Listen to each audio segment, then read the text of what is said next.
y los últimos acontecimientos en la provincia, con todo lo que pasó y la falta de planificación en algunas cuestiones y áreas, más lo que pasó en términos políticos también, ¿no? La convención radical de esta unión entre dos partidos bajo un concepto supuesto de contra el populismo. Queríamos ver si realmente tenía sentido esta discusión con Marcelo Birmacher, este escritor tan conocido que fue guionista de los monólogos de La Nata, pero también es guionista de la película, por ejemplo, El Abrazo Partido. Es una persona muy interesante que nos visita en la provincia, que va a estar en el segundo panel. José Luis Esper, que está entre los 3 economistas más mediáticos del país y con una trayectoria académica muy importante. Y el primer panel, como introductorio, queríamos tratar en un tema local, un tema que son las inundaciones en la provincia. Miguel Velardes es uno de los periodistas más prestigiosos de la provincia, con mucha formación, es becario de la Fundación de García Márquez, que está en Colombia, es miembro de FOPEA, es periodista de La Gaceta hace casi 20 años, hizo varias de las crónicas y de las imágenes que subió La Gaceta sobre los acontecimientos en la provincia. Y bueno, el ingeniero Adler es un profesor con mucha trayectoria y que sabe del tema, es de los pocos que sabe y mucho sobre la temática de las inundaciones, así que la idea es tener un conversatorio, un diálogo entre ellos. Gracias a los sponsors que nos ayudan en el financiamiento de estos programas, en este financiamiento de estos espacios de diálogo. Ustedes tienen trípticos donde se pueden comunicar con la Fundación, participar en los distintos talleres. Tenemos un departamento que es la Escuela de Formación, otro departamento de eventos, por último un departamento de políticas públicas que dirige el licenciado Gustavo Balber.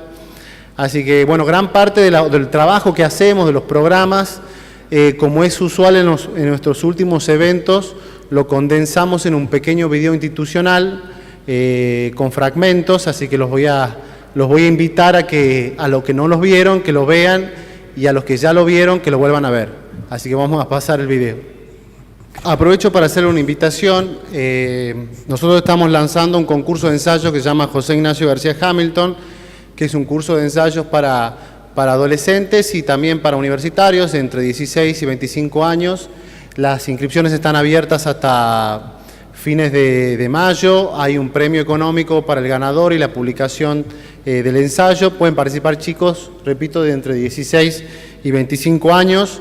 Otro de los programas que tenemos es el Premio Alberdi, que este año entregaremos la edición 2014, que no la pudimos entregar el año pasado, la haremos en el último panel del foro. ¿Cómo vamos a estructurar esta jornada? Comenzamos con el conversatorio de Miguel Velardes y el ingeniero Adler hasta aproximadamente 8 y 5.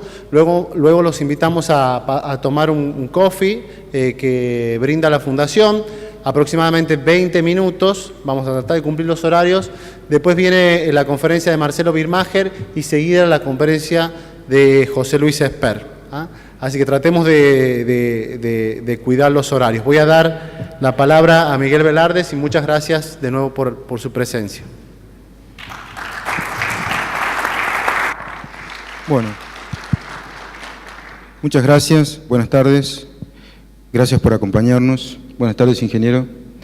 Cuando surgió esta invitación de la Fundación, acepté inmediatamente porque me pareció que esto es importante. Es muy importante que los jóvenes y la sociedad genere debates, sobre todo en un año como este, que es un año electoral, y necesitamos escuchar todas las voces y escuchar todos los criterios para después tomar nosotros nuestras propias decisiones. Incluso el título de este conversatorio me pareció acertadísimo, porque hace unos días sufrimos las inundaciones, todavía estamos un poco tensos porque no sabemos qué puede pasar en adelante si se repiten las lluvias, pero esto no es de ahora, esto es histórico en Tucumán, lamentablemente, tenemos que decirlo. Yo tengo para mostrar acá algunas imágenes que certifican que esto es una historia que se repite, ¿sí? Por eso decía que el título me pareció acertadísimo. Esto es el año 93, enero. acá en Tucumán. El agua empieza a subir en la ciudad y en el sur, siempre en el sur principalmente. Y entonces aparece la dirigencia política. Ramón Ortega gobernaba en aquel tiempo y llega con su gabinete al lugar donde están los más afectados. La siguiente foto, el gobernador Ortega en aquel momento va directamente al agua con los niños y se gana otra foto, ¿sí? Los niños siempre generan un poco de ternura, así que fue acertado en cierto modo, si se quiere. Ese es el problema cuando alguien tiene agua en la casa. Buscamos un poco más de efecto, ¿sí? El gobernador con los pies descalzos, pisando el mismo barro de los inundados, pero queremos más efecto, ¿sí? Nada más que ahora nos cuidamos los pies. De paso le regalamos un par de botas a los lugareños. Y acá ya tenemos más acción, ¿sí? El gobernador ya ayuda a evacuar a la gente. Si alguien está conmovido o emocionado, me avisa y hacemos una pausa, ¿sí? Porque esto es parte del populismo, ¿sí? Por eso lo mostramos. Año 93. Después, bueno, ya está, ya hice todas las fotos con los pies embarrados, mejor me voy en helicóptero, ¿sí? Porque son varios días, ustedes saben, cuando tenemos una inundación. Vamos al 2015, una avenida en el sur de Tucumán. Y por eso decía que la historia se repite. El gabinete llega al lugar, si no lo vieron, el gobernador parece conmovido, el candidato también, sin palabras.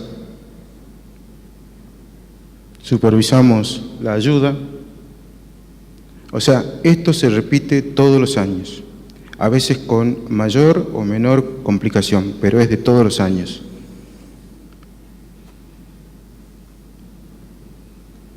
También en helicóptero, ¿sí? Y llega la ayuda para los damnificados. Esto es lo único que cambió desde el 93 para acá, el modelo del helicóptero, ¿sí? Entonces, esto significa que no hay planificación. En Tucumán no se planifica. Y para mí es un placer que esté acá el ingeniero Adler, que es un hombre experimentado en la materia. Y me gustaría saber, ingeniero, que usted nos diga, nos cuente acá, ¿por qué pasa esto? ¿Por qué sistemáticamente Tucumán se inunda todos los años en distintos puntos de la provincia? Bueno, es una pregunta muy amplia y no hay un por qué, hay muchos por qué. Hay 1000 situaciones de inundaciones y 1000 situaciones distintas. Obedecen a una lógica física, ¿verdad? El agua siempre encuentra su camino. Desde que cae y la lluvia toma contacto con el suelo, empieza a seguir algún camino que siempre va a llegar al punto más bajo. Ese punto más bajo puede ser, en nuestro caso, un bajo que se pierda en Santiago del Estero, que continúe por el río Salí, el Dulce, hasta la laguna de Mar Chiquita. Nosotros no tenemos cuencas que lleguen al mar, pero siempre llegará al punto más bajo. El agua siempre llega. Y lo que encuentra en su camino, si le molesta, si le perturba, lo superará. El que se perjudica es quien intenta obstruir la salida y el paso de las aguas. Es una cuestión física. Y dentro de ese fenómeno que acabo de describir globalmente, hay miles de situaciones como miles de casos. Pero no hablemos solo de inundaciones. Recordemos que en noviembre del año 2014, el año pasado, o sea, hace apenas 4 o 5 meses, Tucumán clamaba por agua. La sequía castigaba a la provincia en un ciclo largo que veníamos ya de 3 años de sequías, y 2 meses después estamos con las lluvias que inundan y causan perjuicio. O sea, pasamos de un extremo al otro. ¿Por qué señalo el contraste? Porque ambos extremos, las sequías como los excesos del agua, forman parte de un solo tema que es el recurso hídrico. Es el agua que tenemos en esta provincia. Esta provincia es surcada por muchos ríos a las cuales ancestralmente nos vienen diciendo que en la provincia sobra agua. Todo el mundo cree que es una provincia donde sobra el agua, pero quienes se dedican a la agricultura y a las industrias que demandan agua saben bien las penurias que hay que atravesar en el otoño e invierno tucumano cuando no hay agua. Y después vienen los excesos del agua, frente a los cuales tampoco estamos preparados. Entonces, usted dijo bien en su introducción, falta de planeamiento. Yo diría, más que falta de planeamiento, desinterés por el planeamiento. De algún modo, no solo han sido gobiernos populistas los que han manifestado desinterés por el planeamiento. Yo no sé si pertenece a una idiosincrasia, producto de nuestro desarrollo social o nuestro nivel civilizatorio, que no somos capaces de prever. La prevención para nosotros no forma parte de la estrategia de un gobierno, salvo la de corto plazo. Quizás donde hemos tenido algún éxito destacado ha sido en las cuestiones sanitarias y médicas, que hemos sabido prever problemas sanitarios como el cólera, como el dengue y otras enfermedades que hay que reconocer hemos sabido prever. Quizá desde el punto de vista médico y desde el punto de vista sanitario la sociedad tucumana está mejor preparada, pero frente a la naturaleza no estamos preparados. Y el problema es de una gran complejidad, de una muy gran complejidad. Y eso es lo que nos está faltando. Y hay un desinterés total por parte de los sectores políticos sucesivos, ¿no? De un Estado que permanentemente ha estado ausente, y la prueba está en la debilidad de sus instituciones. Las instituciones vinculadas al agua en Tucumán son lamentablemente débiles, muy débiles. ¿Por qué? Precisamente porque, por muchas razones, pero digamos voy a sintetizarlas, quizá la fuente principal de su debilidad estriba en el desinterés de los sucesivos gobiernos en fortalecerlas, justamente. ¿Por qué? Porque al no ser conscientes de la importancia de tener un plan estratégico en materia hídrica, no le dan importancia a las instituciones que deben generar ese plan estratégico, deben llevarlo adelante, deben permanentemente monitorearlo y hacerlo cumplir. Bien. A mí me tocó ir al sur esta vez, este año de las inundaciones, para hablar con la gente. Después fui también a la zona de Raco, en La Cañada. También fui acá al Canal Sur, donde termina la ciudad. Lo que me sorprendió es que la gente decía: no queremos un bolsón de mercadería, no queremos un colchón, no queremos una chapa, no nos sirve eso.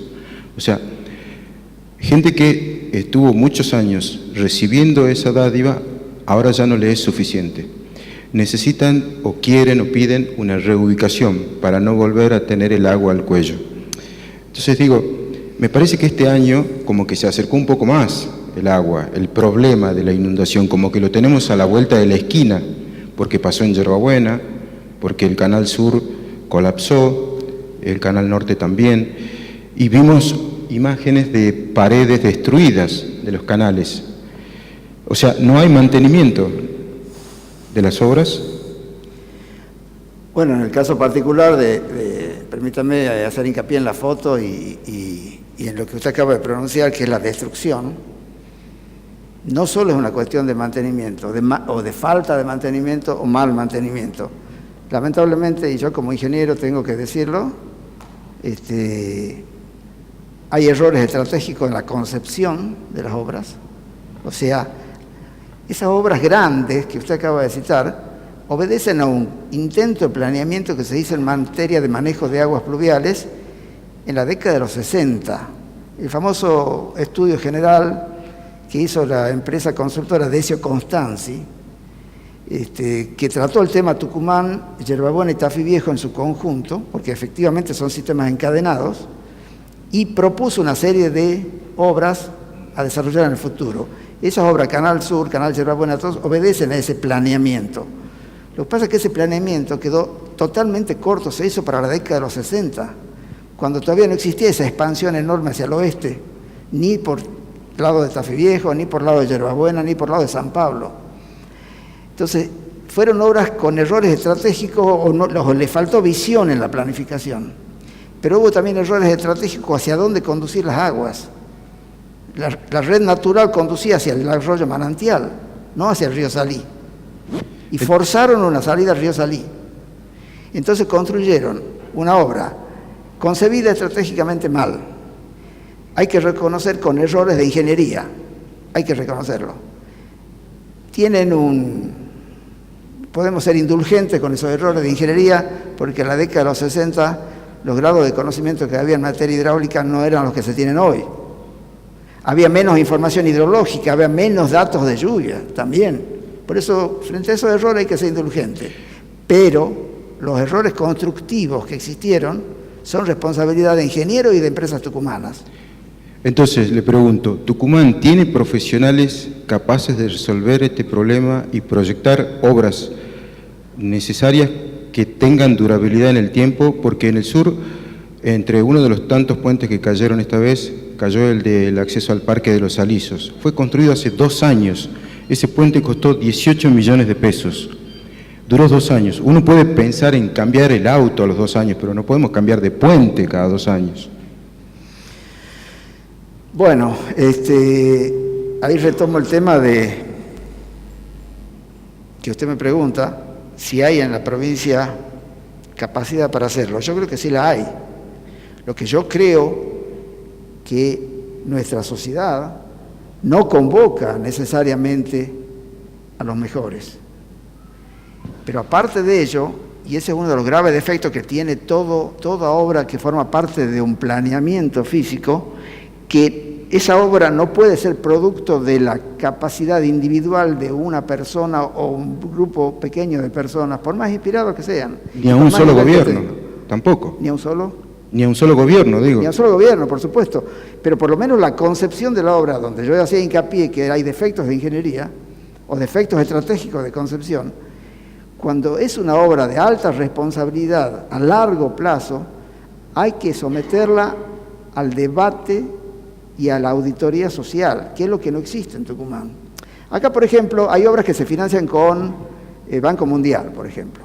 El Banco Mundial establece dentro de la mecánica de asignación de préstamos para grandes obras que se hacen estudios de impacto ambiental.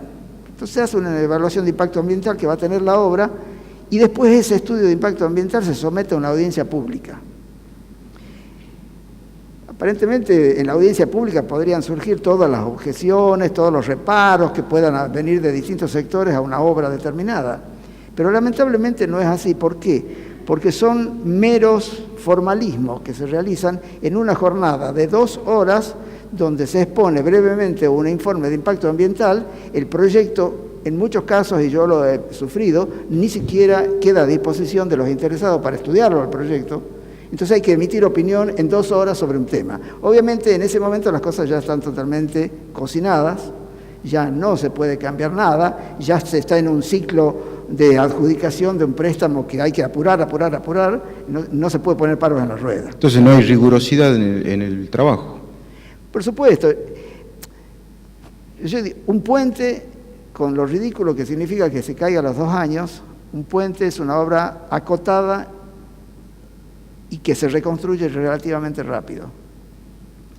Un canal sur, por ejemplo, una obra de desagüe en Yerbabuena, o en Tafí Viejo, o en muchas partes de esta geografía tan densa, es tan estratégica, protege a miles de ciudadanos, permite la expansión urbana, si se la prevé con un criterio de futuro, y un fracaso en una obra que va a proteger el crecimiento de una ciudad hacia el futuro, los próximos 50, 100 años, no puede fallar. Entonces no puede estar en manos de una sola persona, tiene que ser debatida, sometida a la auditoría social a través de instituciones, a través de universidades, a través de otros especialistas, en un ciclo realmente de discusión abierta, donde se pongan en evidencia todas las cosas. ¿Pluripartidario sería? No depende de los partidos, de las cuestiones, puede haber cuestiones técnicas, pero puede haber cuestiones también de planeamiento físico, estratégico, que no tiene nada que ver con las políticas, simplemente tiene que ver con las visiones, ¿verdad?, con la presunción sobre cómo va a crecer una ciudad. Por ejemplo, ¿quién podía imaginar hace 50 años, en la década de los 60, que Yerbabuena iba a tener el crecimiento que tuvo? Nadie iba a imaginar eso. Es cierto. Pero con más razón las obras tenían que haber tratado de prever toda una serie de incertidumbres, de impactos. Vuelvo a decir, el caso del Canal Sur no tenía que haber ido al río Salí, tenía que haber ido al manantial. Claro, y me parece que esta vez el Cerro avisó, ¿sí? O sea, nos dio una alerta. ¿Y usted cómo analiza la reacción actual del gobierno? ¿Salió a tapar agujeros o realmente hay una decisión política por decir, bueno, vamos a citar a los verdaderos profesionales, no importa la identidad política, y vamos a debatir estos proyectos que necesitamos a largo plazo? Pues no creo que este gobierno lo haga ya en los últimos meses que le quedan. Creo que están en una etapa lógica de salir a proteger y mitigar las penurias de los inundados, que es lógico lo que es prioritario, ¿no? Pero yo calculo que en un mes, 2 meses, que esa fase se termine, se complete y se disipe. Si el gobierno tuviera mucho horizonte por delante, debería pensar seriamente en encarar seriamente una planificación hídrica. Vuelvo a decir, no solo por el tema de las inundaciones, también por el tema de la escasez hídrica que en los ciclos secos. Claro, pasamos de un extremo a otro en Tucumán. Y todo eso forma parte del mismo problema, la planificación hídrica. Lamentablemente eso no se ha hecho y yo parto de un postulado que ya existió alguna vez en Tucumán en un cierto momento, en esta etapa de gobierno, que fue una transformación de Estado. Una transformación de Estado que se originó los primeros años de este siglo, y en particular los primeros años de este gobierno, cuando, como emergente de un informe del Banco Mundial, en cual mostró que la Argentina, a pesar de ser uno de los países en América Latina que tenía más alta tasa de ingreso per cápita, tenía un atraso relativo, comparativo a otros países de América Latina en materia de saneamiento. Saneamiento es decir, provisión de agua potable a la población y servicios de cloacas, o sea, de saneamiento cloacal. Era uno de los países no más atrasado, pero comparativamente más atrasado que otros en América Latina. Entonces, desde el gobierno nacional, en esta etapa que culmina próximamente, se generó un proceso de discusión nacional de lo que se llamó principios rectores de políticas hídricas. Fue un debate a nivel nacional, extendido en todas las provincias, donde fue muy participativo, fue muy interesante, donde se generaron, no me acuerdo, alrededor de 40 y tantos principios rectores básicos que deberían presidir toda política hídrica en todas las provincias, porque si ahí había algo que caracterizaba a la Argentina era la dispersión total de las instituciones en materia hídrica, que nunca llevaba a acuerdos en ninguna dirección, actuaciones independientes una de otra, desconectadas, sin planificación, sin nada. Muy difícil planificar en ese marco. En Tucumán se dio en la primera etapa de este gobierno un proceso que apuntaba a eso. La ley de riego 7139 que sale en el 1999 salió, pero en realidad establecía la autoridad única del agua, que era lo que es actualmente la Dirección de Recursos Hídricos. Bueno, eso generó conflictos internos, intraestatales tremendos, de nichos de más poder. Internas políticas, imagínate. Y frente a ese caos que se generó, porque hasta se quemaron cubiertas protestando por eso, hasta se modificó la ley, la 7140, que es la siguiente, le quita atribuciones a la Autoridad Única del Agua que acababa de darle en la ley del número anterior. O sea, volvió atrás. En eso sí, en eso sí. A raíz de eso el gobierno no hizo más nada. Dijo, bueno, parece no se puede planificar nada acá, no hago ningún intento, sigan las cosas como están, y así siguieron. Las instituciones, seguimos sin planeamiento, instituciones débiles, pujas intraestatales tremendas que no permiten hacer nada. Entonces, para mí, una de las herramientas básicas, fundamentales, que hay que desarrollar para hacer un buen planeamiento hídrico es una reforma de Estado. Creando la Autoridad Única del Agua, con una fuerte convicción política, pero no solo del gobierno que asuma, sino de todos los partidos políticos que asuman un compromiso de apuntar en esa dirección. Sin una autoridad única del agua, sin instituciones fuertes que desarrollen un plan hídrico provincial y se instrumenten y se capaciten para llevarlo adelante, yo creo que es muy poco probable que lleguemos a un final razonable en materia hídrica. Bueno, si analizamos, por ejemplo, la legislatura hoy, la Comisión de Obras Públicas no tiene ningún integrante de la oposición. Los 7 miembros de la Comisión de Obras Públicas son del oficialismo, pero eso no es de ahora, ya viene desde la gestión anterior también. Pero también hay responsabilidad de la oposición ahí, porque es fácil quedarse de brazos cruzados o lavarse las manos. Integrar una comisión en la legislatura es materia de negociación política y siempre puede haber un lugar para 1 o 2 miembros. O sea, el oficialismo acapara una comisión estratégica y la oposición se queda de brazos cruzados. También hay responsabilidades compartidas. Ahora, el mensaje oficial es: llovió como nunca antes. O sea, la naturaleza está contra todos los tucumanos. A mí me cuesta creer, digamos, que tengamos un castigo bíblico, si vale el término, pero se cayeron 10 puentes. O sea, ¿eso es normal, entre comillas, o realmente estamos en una crisis? No, ahí tengo que hacer de nuevo una crítica a la ingeniería tucumana. En Estados Unidos hay una institución que se llama la FHWA, que es la Federal Highway Administration, que administra toda la red de autopistas y caminos de primera categoría de Estados Unidos.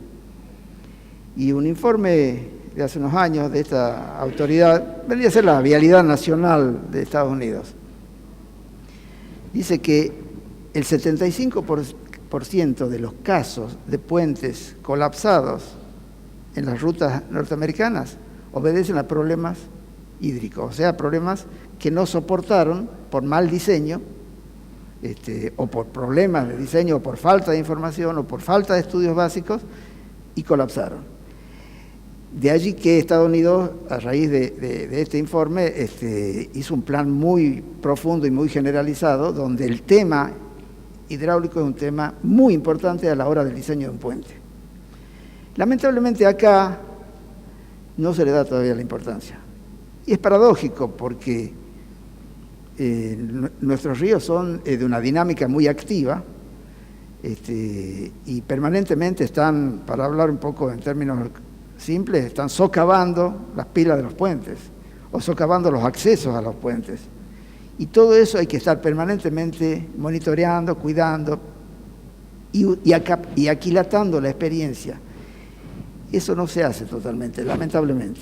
Siempre se dice que son obras que no se ven, y es real, no se ven, pero uno transita por la 157 y tiene las acequias tapadas. Es lógico que si tenemos una tormenta, el agua pasa por encima de la ruta, o sea, por mencionar un ejemplo, la 157. Ahora, la fuerza del agua a la hora del diseño, usted planteó el tema acá del mal diseño o errores de diseño en un puente. ¿Por qué se cometen esos errores? ¿No hay un buen cálculo? ¿Dónde estamos parados? Bueno, ahí hay una cuestión que ya creo que deberían debatirlo las universidades, ¿no? La técnica y el conocimiento científico hoy, a través de la gran difusión que hay a nivel mundial de todo lo que es el conocimiento, de todo lo que son los programas de cálculo, de diseño, el software concretamente, son herramientas tan importantes, tan interesantes, que han cautivado en términos generales a la gente joven. Las generaciones jóvenes de ingenieros están muy subyugadas por toda esa modernidad, que evidentemente yo la reconozco y yo la empleo y la valoro, y creo que son un avance extraordinario que hay que saber aprovecharlo. Pero eso induce al abandono del sentido común. Yo diría que hay mucha ingeniería bisoña todavía acá. Hay puentes que se diseñan en la oficina. A mí me tocó, sin conocer el río, sin conocer el Chirimayo, cómo suena, pero claro, qué fuerza tiene. Claro, yo traigo a colación de experiencias mías, personales. Yo he trabajado en mi época de los años 70 en Agua y Energía con un proyecto que creo que muchos deben haber sentido hablar de él, que es el proyecto Potrero del Clavillo. Sí. Y yo estuve en comisiones de estudio en medio de los ríos, las quebradas, estudiando los accesos, estudiando la implantación de las obras, y me tocó vivir crecidas de los ríos de Tucumán. Hay que verlas las crecidas, hay que sentirlas, saber qué es una crecida, no calcular un caudal con metodología y con software de hidrología y decir, el caudal que pasa es tanto y yo necesito tales dimensiones y suficiente. Por ejemplo, lo que no dan los softwares son los impactos de las piedras y los árboles. Eso no se calcula con software. Ahí es donde empieza el sentido común o la perspicacia o la experiencia de un ingeniero a poner en juego eso. De modo que por ahí hay que tomar decisiones y hacer puentes de mucha más envergadura que la que el cálculo da. Bueno, esa falta de criterio yo le llamo ingeniería bisoña. Claro, no se puede diseñar un puente con una computadora, hay que ir al lugar y embarrarse los pies, y estaría bueno que se embarren antes, y sí, no cuando el puente se cae. La fase de cálculo de las vigas y tablero del puente sí lo puede hacer con cálculo con computadora, pero por ejemplo lo que usted mostró. Acá tenemos el puente el acceso entre Alpachiri, que conecta Alpachiri con el campo de los Alisos. Mire, ese se cayó completamente. Tenía 2 años. Yo no lo conocía el puente ese. Yo lo vi el día siguiente a su caída, vi la foto en el diario cuando estaba en pie todavía. Una foto de haber sido como foto para mostrar el puente que se hizo. Claro, yo lo menos que pensé cuando vi la foto, y disculpen, parece que dar el resultado del fútbol con el diario del lunes es fácil, ¿verdad? Pero permítanme esa exageración, yo dije no podía menos que caer. Porque si hay algo que aprendí yo en la ingeniería hidráulica es que las enormes fuerzas dinámicas de un río crecido solo se las soportan con una gran masa.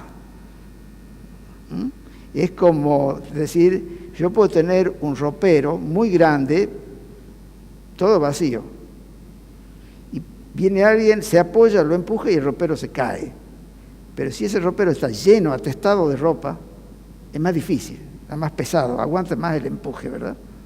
Es más difícil volcarlo un ropero lleno que un ropero vacío. Claro, bueno, acá tenemos un daño en uno de los pilares, en una de las bases. Bueno, era un escarbadiente soportando el puente, no hay duda. Increíble. Muy débil, lógico. Bueno, yo estuve en ese puente hace un año porque fuimos a la Laguna del Tesoro, y en ese puente hasta ahí llegábamos en vehículo y empezaba la caminata. Y en los costados del puente había carteles escritos a mano que decían peligro no apoyarse, peligro no apoyarse. O sea, incluso la baranda del puente era una cosa frágil. Bueno, eso ya es imperdonable. Pero ahí hay una falta de criterio. Ese puente seguramente, esa pila, ese tubo hueco que muestra la foto, seguramente soportaba la carga del puente, o sea, la viga, los vehículos solo encima, todo eso. Lo que no soportaba eran los tremendos impactos laterales, que significaba una creciente que acumula enormes piedras que además vienen con una fuerza enorme impactando sobre eso, rompiéndolo al hormigón, árboles que se atascan, van configurando un tapón que termina volcando todo. Pero eso es porque nadie vio una creciente. Ingeniero, y esta crisis que tenemos ahora en Tucumán a raíz de estos daños, ¿cuánta plata implica volver a reconstruir y empezar de nuevo? Por supuesto que hay obras que dependen del tamaño, digo respecto del presupuesto, pero ¿hay una idea, un cálculo estimativo? No, yo creo que todo eso es aventurado, porque no se sabe bien. Por ejemplo, hay obras que hay que rehacerlas completamente, a mi juicio, que es el Canal Sur. El Canal Sur hay que replantearlo totalmente y reconstruirlo totalmente. Por supuesto que en el camino se pueden parchar algunas zonas que son muy riesgosas y que pueden poner en riesgo quizá un puente. Hay que proteger los puentes del cruce de la avenida Kirchner, la ruta 301 que ingresa a la ciudad. Evidentemente la caída de ese puente sería fatal para Tucumán, ¿verdad? O sea, eso hay que protegerlo. Pero yo planteo un problema que es más crítico. Lamentablemente, disculpen que eche sal en la herida. Hasta noviembre del 2014, si pensábamos en inversiones en Tucumán, pensábamos en inversiones para generar más agua para los usuarios, para darle más agua a los ingenios, para darle más agua a la población, para darle más agua a los agricultores. Destinar partidas importantes para ese tipo de obra. Asegurar recursos hídricos para la producción, la vida y la sociedad. Hoy tenemos que repartir los fondos que haya o que vinieren entre generar más agua para la producción y para la sociedad y reconstruir lo destruido. Estamos en peor situación. Bien. No sé si tenemos tiempo para las preguntas del público. Sí, 2 preguntas, porque nos quedan 5 minutitos. Si alguien quiere hacer una pregunta... solicite con el micrófono, porque ahí le grabamos las preguntas también.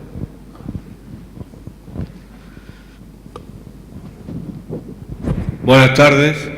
No soy ingeniero, no tengo conocimiento de puentes. Tengo una visión, he visto la foto de la Gaceta, que no la has puesto ahora, del río Tapia, del puente sobre el río Tapia, donde aparece fácilmente un hueco, ¿no es cierto?, que se supone era la columna que sostenía al puente. Es decir, era un cajón. Me imagino lo que acaba de decir el ingeniero, lo que vos decís también. ¿Cómo puede aguantar, ¿no es cierto?, esa endeble construcción, toda la fuerza que tiene el río? Es un absurdo, es decir, eso tiene que haber un responsable de la obra. Y creo que el gobierno, las autoridades, la provincia de Tucumán exige que se haga una profunda investigación, porque supongo que casos como ese, que lo entiendo así de oído, digamos, ¿no es cierto?, tiene que haber miles de cosas, porque no se pueden caer de repente 10 puentes porque hay una crecida. Es decir, no se ha hecho el estudio previo de crecientes que se hace normalmente, creo yo, ¿no es cierto?, en todo el río, para calcular con justicia y con severidad las posibilidades para que no se caigan los puentes. Así que la Gaceta ha sido muy clara, ha sacado en primera página, le recomiendo que se la busque, a esa foto, donde se ve claramente que es una escenografía, lo habrán sacado del Teatro San Martín, supongo, la han llevado ahí como si fuera columna de puente, porque es hueca totalmente. Sí, yo creo que esta crisis que padecimos por las inundaciones nos permitieron a todos los tucumanos, ingenieros y no ingenieros, ver la realidad, ¿no?, de cómo se construyeron estos puentes. Sí, las fotos son de la Gaceta, la mayoría, las del año 93 son del archivo de la Gaceta, así que, bueno... doy fe de lo que dice el señor. Ingeniero, me imagino que comparte. Bueno, sí, un ejemplo. Yo personalmente, cuando se dan problemas de esta naturaleza tan generalizados, no busco culpables individuales, ¿no? Porque si lo encontráramos, suponiendo que lo encontráramos, no es consuelo colgarlo en plaza pública. No recuperamos nada, no ganamos nada. Lo que de algún modo tenemos que pensar como sociedad, qué es lo que fallamos como sociedad para que una persona falle de tal manera que no haya sistemas y mecanismos que detecten esa falla a tiempo antes de que ocurran las catástrofes. Ese es el tema. Y una de las cosas que vuelvo a señalar es que no tenemos sistemas de auditoría interna. Yo trabajé en agua y energía, mi escuela de hidráulica obedece a mi experiencia desde apenas graduado en agua y energía. Trabajé 16 años allá. Me metieron en un proyecto como Potrero del Clavillo que excedía mi capacidad. Pero yo, gracias a vivir ahí y estudiar muchísimo, hice reformas a un proyecto original de consultores italianos de fama internacional, etcétera, etcétera, con mucha vergüenza porque me parecía que era mucha petulancia mía, de mi parte. Pero teníamos una cosa que era interesante. Yo podía haber tropezado en eso, equivocarme en eso. ¿Cómo podía yo hacer algo distinto, cuestionar algo que un consultor internacional de fama mundial lo proponía? Teníamos mecanismos internos de auditoría. 1 vez o 2 veces al año venía un gerente de Buenos Aires, que era un gerente de ingeniería, pero no un burócrata de oficina que firma expedientes. Se sentaba con cada uno de nosotros en la mesa, en el tablero. ¿Qué está haciendo? Muéstrame, y discutía los proyectos, analizaba técnicamente las cosas, cambia aquí, le sugiero esto, le sugiero lo otro, o va por buen camino o va por mal camino. Claro, no reunir solamente a un grupo de amigos y decidir qué se va a hacer. Claro, básicamente. Bueno, tenemos muy poco tiempo, una pregunta más. Sí, por acá a su izquierda, ingeniero. ¿Cómo le va? Buenas tardes, un gusto, placer. Frente a la propuesta del debate, populismo versus planificación, la coyuntura me parece nos obliga a armonizar ambas. ¿Es posible?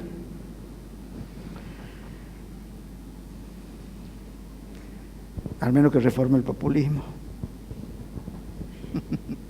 No, yo creo que el populismo, personalmente, creo que tiene en sí la esencia, lleva en sí el germen de la antiplanificación, porque la improvisación permanente tiene réditos políticos. Y las fotos del 92, 93 son un ejemplo claro. Eso ha sensibilizado a mucha gente, porque hay mucha gente que ha sentido a un gobernador metiendo los pies en el barro junto con ellos, se han sentido solidarizados. No les llevan solución, pero sienten solidaridad. Y eso trae votos. Y eso trae votos. En realidad, las soluciones a largo plazo son difíciles, son duraderas, equivalen un poco a lo que Churchill dijo, sangre, sudor y lágrimas, le prometió a los ingleses, ¿verdad? No, aquí no le prometeré sangre, sudor y lágrimas, pero sí mucha agua, sudor y lágrimas, ¿verdad? Hasta llegar realmente a soluciones valederas y no engaños circunstanciales, ¿no? ¿Perdón? Pero asistencia solamente, lógico, pero se agota allí. Por eso se reitera y se repiten cíclicamente los problemas. No se solucionan, no cambian. Peor, se van a ir agravando porque Tucumán, la población crece, ocupa el territorio, ¿verdad? Tucumán es una provincia pequeña, de la cual más de la mitad está ocupado por montañas. El espacio habitable es la llanura desde el Pedemonte hacia el este, ¿verdad? El espacio es limitado, surcado por muchos ríos, por zonas con problemas, con tierras que no son totalmente buenas en todas partes. Entonces, el espacio territorial cada vez lo ocupamos más con nuestra actividad. Es una provincia que crece, la población crece a lo largo de los años, pero el recurso hídrico es el mismo. Y los problemas que genera con la caída de agua en espacios ocupados son cada vez más problemáticos. Si el agua cae en el desierto o en la montaña no causa daños, pero cae en espacios ocupados por la gente. Entonces cada vez vamos empeorando el problema. Iguales lluvias, iguales pluviometrías, cada año van a ir generando mayores problemas porque van a encontrar una geografía ocupada y construida que la obstruye. Y la naturaleza la va a superar de hecho, ¿no? Bueno, nos concedieron un minuto más. Una última pregunta. Una pregunta al ingeniero Adler, que la quise hacer siempre. Tucumán, que tiene la bendición de un régimen pluvial importante de 1.200 milímetros anuales, estamos viendo que se desperdicia agua dulce, no en estos tiempos, por supuesto.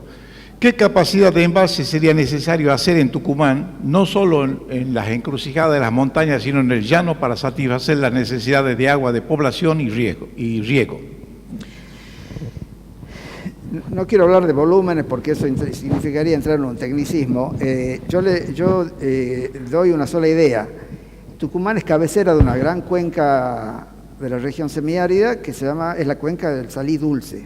Podríamos agregarle el Tapia en Salta, que ahí nace el río, ¿verdad? Pero Salta no le da mucha importancia al río Tala, entonces un poco se desentendió, de modo que a nivel nacional se considera cuenca Salí Dulce. Esa cuenca Salí Dulce atraviesa 3 provincias: Tucumán, Santiago del Estero y desemboca en la laguna Mar Chiquita en Córdoba. Un poquito de sus caudales vienen de la provincia de Catamarca, pero Catamarca no lo puede aprovechar, se le escapa el agua, digamos, y entra en la cuenca tucumana. Hay un tratado del año 1965, que se llama el Tratado del Salí Dulce, que establece cupos de agua para cada provincia. Tucumán tiene asignado el 32% del recurso hídrico. O sea, no puede decir yo aprovecho todo el agua para mí. Está obligada a dejar pasar agua hacia Santiago del Estero y Santiago del Estero está obligado a dejar pasar agua a Córdoba, porque hay una distribución interprovincial. Tucumán tiene 32, Santiago del Estero 47 y el resto Córdoba. ¿De dónde deriva eso? Deriva en realidad de la capacidad que hay en Tucumán de guardar agua. ¿Para qué vamos a asignarle a Tucumán más agua que la que realmente puede aprovechar? Ese es un poco el principio del Tratado de Salí Dulce. No podemos más del 32%. Y no disponemos de muchos embalses. Son pocos los lugares donde podemos construir diques y embalses. La naturaleza no nos bendijo. Tenemos el Cadillal, tenemos Escava, Angostura, una cosa chiquita, Potro de las Tablas, algo chiquito, y algunas cosas muy chiquititas más, pero nada más. No podemos retener mucha agua. Y aquí se trata de guardar agua del verano para el otoño-invierno. O sea, hay que poder guardar agua. Si no podemos guardar agua, lamentablemente se nos escapa y se va de nuestras manos. Bien, entonces acá, como dijo el ingeniero, este gobierno le queda muy poco tiempo como para planificar obras grandes y durables. Entonces tenemos que exigirle a los que vienen, a los candidatos, ¿sí?, de todos los partidos políticos, que rindan cuentas, pero no con anuncios y promesas, sino con carpetas, con proyectos concretos, y que nos muestren. Me parece a mí que este espacio es ideal para que venga uno por uno y le diga a los tucumanos qué piensa hacer para resolver este problema histórico de las inundaciones en Tucumán. Muchas gracias por acompañarnos.